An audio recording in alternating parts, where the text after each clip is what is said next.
Guess who? Guess again! It's me, everybody, the Big D here. I'm just about ready to give you a taste of Ernest P world today. Now, as you recall, in December I reviewed Ernest Saves Christmas. Now I'm about to review the one that started it all for the late great Jim Varney's country bumpkin character, Ernest Goes to Camp, right now. Big D's Entertainment Rankings or reviews. So, hi folks and fellow YouTubers out there. It's your old buddy Doyle, aka the Big D here. Welcoming you to Big D's Entertainment Rankings and Reviews. Like I always do. I'm sorry I did it twice. But anyway. No, I didn't say it twice. My bad. Anyway, I'm gonna let that one slide. I just got too excited, everyone. I was just having some fun. Anyway, well, at long last, I'm about to bring you some hysterical fun with the late great Jim Varney as your old friend Ernest P. Worrell. Yeah, this year, actually, a couple of months ago, marked the 20 years since he died at the age of 50.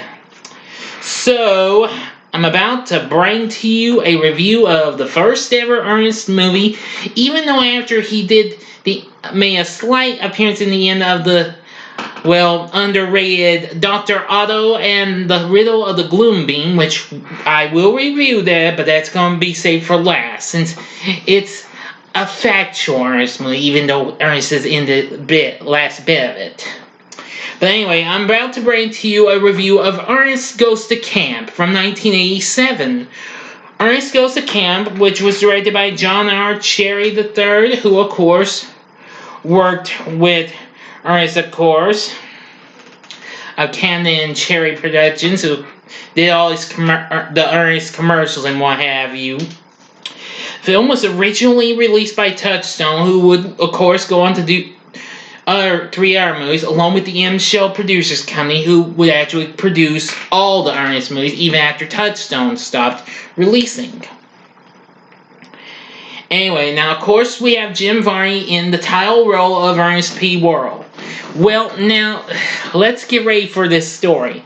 Now, we start out by hearing a story of what goes on long ago. A young Plains warrior is tested for initiation by being the target of 3 different weapons: knife, stone, and arrow. Yeah.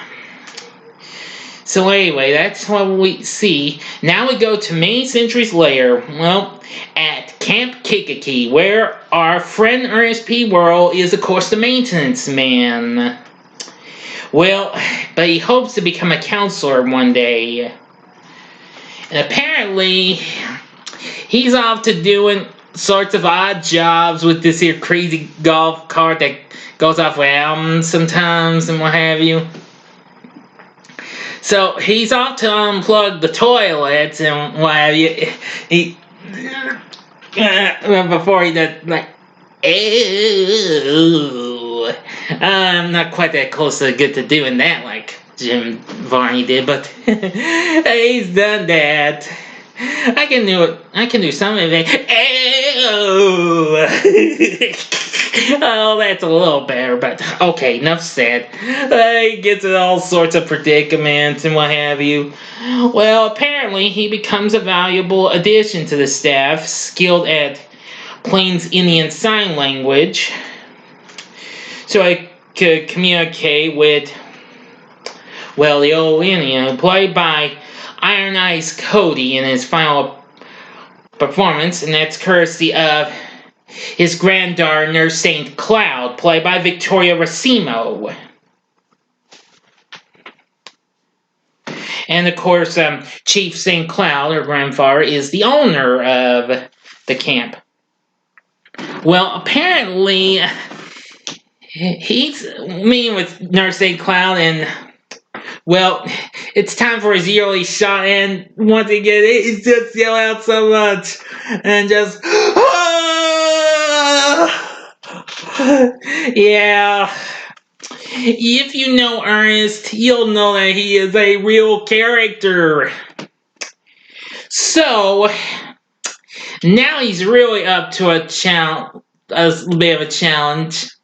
His boss, Mr. Tipton, once needs him to pick up a small group of juvenile delinquents known as the Second Chancers. So, anyway, Ernest gets to meet these here 6 juvenile delinquents. The ringleader of the group is Bobby Wayne. Next up is Crutchfield and Danny Simpson, Chip Osgood, Butch Too Cool Vargas, and Mustafa Hakeem Jones, or Moose for short. Who, well, actually becomes good buddies with Ernest. So, once there, Mr. Tipton assigns their most experienced counselor, Ross Stennis, to be the boy's counselor, but he's unhappy with this assignment and he treats the boy harshly. He ultimately goes too far by intentionally causing Moose to nearly drown in the lake while swimming. Well, anyway, but it really starts out big time before this because they get into a real fight with these other kids when Moose gets tripped and what have you. Yeah, soon Bobby and the others get into a big fight. Ernest tries to get in, and he gets his face crushed with the tray and what have you. His face goes right through. Yeah. Yeah. So, instead of doing something fun, the Second Chancers ended up digging a ditch. So, apparently, again, this is where since eventually causes Moose to nearly drown in the lake while swimming. Well, apparently, after he's rescued by a good old Ernest, the boys retaliate against his cruelty by toppling his lifeguard perch into the lake, breaking his leg in the process. And so, as Ernest says in the book in recording to this, the whole picture changed when the Second Chancer's counselor had an accident. Yeah, I used to have the book and recording to this as well, which of course is read by Varney as Ernest himself. Actually, that's on YouTube. Look it up. Anyway, it kind of has a few misses from the actual movie, but I'm okay with that. So, since is no longer able to perform his duties, because Kikiki is already short-handed, Mr. Tipton decides to give Ernest his chance. And Ernest couldn't believe it. It's a dream come true. Ernest P. Worrell, camp counselor. Oh, wow.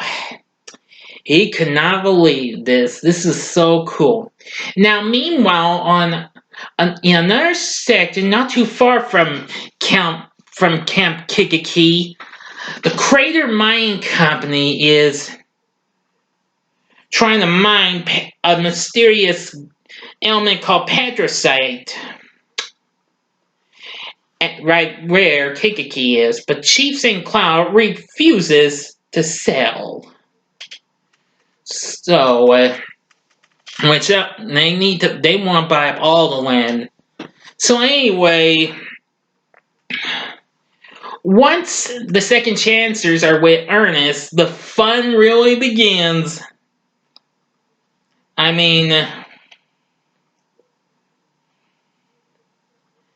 let me see now. So, apparently, soon, and they do all sorts of things, like, tries to tell him what to not do to a family of badgers and what have you. They bandage him all, wrap him like a mummy, practicing first aid.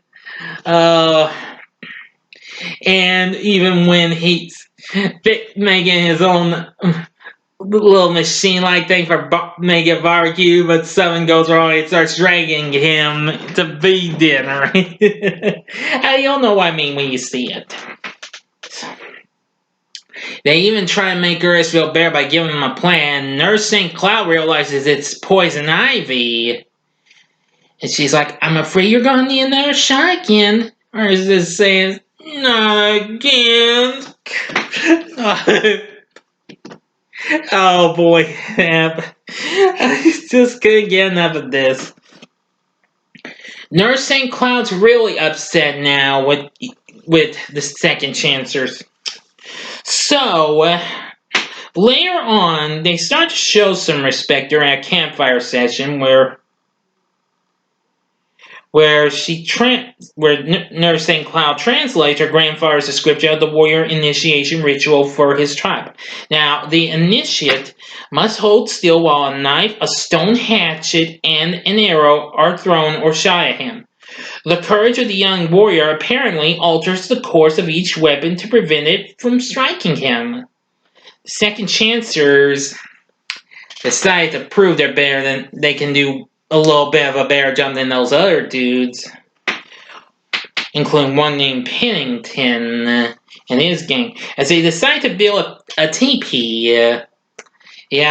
But soon things take a turn for the worse when Pennington and his crew burn it down. Bobby and the guys learn that they were behind and they get into another fight. So, after that, Mr. Tipton is poised to expel the second chancers. But Ernest, of course, comes through and convinces him otherwise. He's like, alright, I'm gonna let the second chancers stay, but they better get with the program. Know what I mean? It's like, oh, yes, I know what you mean, sir. Thank you. Yeah, we got here a gong sound. Ernest about like a Japanese gentleman or something like that. Woo! So apparently, Ernest manages to come through once again and helps the boys get through and get together and all that jazz. So later on, however, Ernest is in real hot water, though, later on. Now, upon realizing that the chief does not understand English, Mr. Crater manipulates Ernest into obtaining the chief's signature under false pretenses. Yes, as Ernest is unaware of who Crater is. Ernest thinks that he's helping the chief sign an anti-pollution petition. And instead, unknowingly convinces the chief to sign the land away. So the next day, Mr. Tipton gives everybody the bad news. And that the camp must close as they had only 2 days to clear out. And he realizes that someone tricked the chief into signing away his rights. And if that was enough, Nurse St. Cloud confronts Ernest, who stammers that he will fix the situation. So, the next morning, Ernest and the second chancellor storm onto the construction site and demand to see the boss. Crater isn't present, but the foreman Bronk is, who is played by football star Lyle Alzado. Now, Ernest tries to find him, but Bronk brutally beats him up, and the second chancers give up on Ernest and storm away. Later, Nurse St. Cloud overhears the kids demeaning Ernest's efforts, so she reveals to him that Ernest is the only person who has defended them. So, they resolve to find him and apologize. So they decide to tell Ernest they're with him all the way. So they form a plan to stop Crater's construction crew. So, Crater and his crew are prepared to demolish Kankakee. While the regular staff and campers are sent home, Ernest and the second chancers openly attack the construction site to stall time. And they're joined by Chief St. Cloud even. Chefs Jake and Eddie. Now, let me see here. Oh yes, Jake is played by Gaylord Sartain, who of course was big on Hee Haw at the time. And of course the following year he would be a part of TV's Hey Vernon, It's Ernest, the Saturday morning show, which I did a Saturday morning TV log of not so long ago. and his partner Eddie. But anyway, well, they create some of the craziest, weirdest things with their machinery and what have you. Now let's see. Now, where was I? Oh yes, Pennington and another rival to the boys, Brooks, decides to join as well. The group improvises some non-lethal weapons, building a really big catapult with ammo. They picked, and for ammo they picked everything that was not tied down. Chief St. Cloud arrives to bless the fires, although his granddaughter begs him not to go through it. And there's just like they ain't going to get this camp. So Nurse St. Cloud drives off. So apparently they do all sorts of things. Throw like dynamite and what have you, various explosives and what have you, flames and what have you. It's been a long time since I last saw this. They even send parachuting snapping turtles, and one of them is actually Pokey, I think that's his name. Yeah, Ernest Pet Turtle. Well,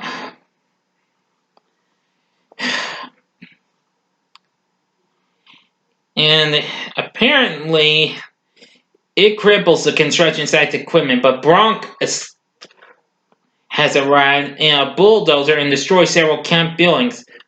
But however, Bobby had an idea. They find all sorts of stuff and they put on Ernest's motorized maintenance cart with all sorts of explosives, and then rushes it toward them, and it blows up, kind of blinds Bronk, and Ernest is ready to knock him out. Now, apparently, I will go to the ending of this, so give me a moment, and I'll be right back. I gotta get a drink. Forgive me, I didn't mean to cut when I said sorry about that. Sorry. I got carried away. But anyway, now I'm gonna give you 5 seconds to stop this video. Go to the description box and advance to the time to avoid hearing the rest of the ending to the movie. Here we go. Okay, you've been warned. So anyway, well, one of Crater's men calls them up by walkie-talkie, and he's talking with his lawyer, and he can't understand what he's talking about, the turtles and what have you, and tell him that what Ernest and those boys have done. Boy, he's upset now. He gets like his rifle, and his lawyer's like, "What are you doing? Put an end to this." Crater is played by John Vernon, who I recently did a review of for a movie he did after this, which was Killer Clowns from Outer Space. But anyway, he soon arrives on the scene with his lawyer, and then targets with his hunting rifle. So Ernest faces down Crater, echoing Kinkaki's ancient testimonial powwow. Ernest faces down Crater and apparently passes the test as Crater takes 3 shots at him, missing him every time. His lawyer can't believe it. Ernest then plugs Crater's rifle with his finger, and he's like, "Paper, rock, scissors." And his lawyer's like, "I think he's got you there, Crater." He's like, and well, that laughing in his face, signaling Crater's defeat. As he retreats, Nurse St. Cloud returns with a restraining order against the demolition.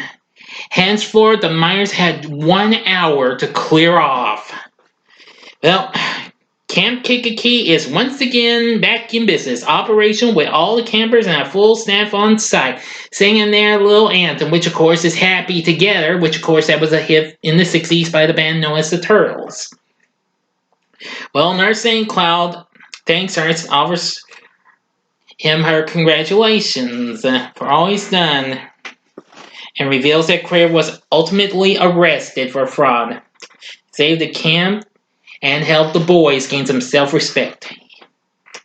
Chief St. Cloud now has a better understanding of English, and Ernest is a full-fledged counselor. When trying to rebuild the Camp Kikiki sign, which he was working on at the very beginning of the movie, Ernest falls again after being pushed by his buddy, the unseen Vern, just like in those commercials. And Mr. Tipton comes out and is like, "What happened?" And we hear Chief St. Cloud saying, his version, but we see its subtitles like, Ernest broke the sign. He's like, well, at least no one was hurt. And that's the end. So, now, and what did I think of Ernest Goes to Camp? Well, I gotta say, I loved it. I mean, I know I haven't seen it in a long time, but I remember this movie a whole lot. It is one of the funniest. It's one of my favorite movies from 1987. This was one of the 3 movies I knew of that Touchstone put out that year. Of course, the others were 3 Men and a Baby and Adventures in Babysitting, which I'm going to plan to review that next month for my upcoming Mischievous May. So, be on the lookout for that. But anyway, I like the cast and what have you. I mean, we got some other good cast members and what have you. I mean, the guys who played the boys were pretty good. I mean, now Crutchfield was played by Scott Menville, who the following year would go on to start voicing Red Herring in a pup named Scooby-Doo. He'd go on to voice, well, other characters, most notably Robin in Teen Titans, as well as the current Teen Titans Go. Just a little heads up, Jacob Vargas is in this. He plays Butch Too Cool Vargas. Vargas would go on to make appearances in Romeo and Michelle's High School Reunion and Selena. And there's many other, great cast members. I have to say, this was just a load of laughs. Would I recommend Ernest Goes to Camp? You better believe it. You will love it. So if you're locked up and what have you, and you miss going, and you can't get to go to camp, pop in Ernest Goes to Camp, find it, and watch it. You will love it. And if you don't, well, you'll have to take my word for it. But anyway, I think you're going to enjoy it. It's worth checking out. Story's pretty good. The cast is good. And that's about it. That's all I can tell you. So anyway, what did you think of Ernest Goes to Camp? I know it's got dissed and what have you, but it still did okay and what have you. Now, please tell me what you thought about it in the comments section below. Like and subscribe to my channel as well and be a part of the Big D Nation. And I'm happy to announce I have moved back to 192 subscribers. Good. Now, if I can get 8 more by the end of this month, I'll finally reach 200 this time for realsies. So, please, tell your friends about my channel. I might look into some other channels that some of y'all have recommended, so I'll see what I can do. Maybe I'll get someone new.